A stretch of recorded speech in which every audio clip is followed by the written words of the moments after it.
Pilate sortit encore et leur dit: Voici, je vous l'emmène dehors, afin que vous sachiez que je ne trouve en lui aucun crime. Jésus sortit portant la couronne d'épines et le manteau de pourpre. Pilate leur dit: Voici l'homme. Jean 19, 4, 5.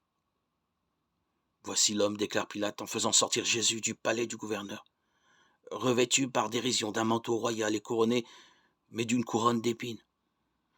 Jésus est là, devant la foule. Comment va-t-elle réagir à cette parole de Pilate?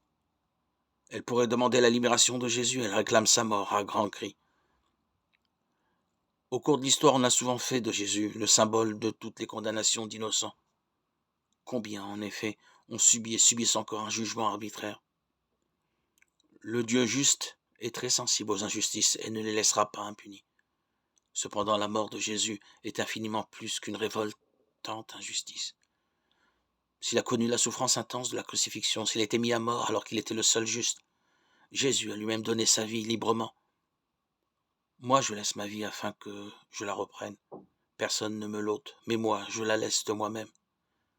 J'ai le pouvoir de la laisser, j'ai le pouvoir de la reprendre. J'ai reçu ce commandement de mon Père. Jean 10, 17, 18. Il est Dieu, fait homme, qui se donne par amour.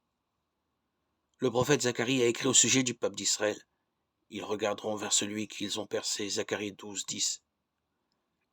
Et l'apôtre Jean cite ces mots dans son évangile, Jean 19, 37. C'est un avertissement pour tous ceux qui rejettent Christ. Mais quel bonheur aujourd'hui pour ceux qui portent sur lui le regard de la foi. Ils contemplent avec adoration l'homme juste et parfait qui meurt pour sauver des pécheurs, vous et moi.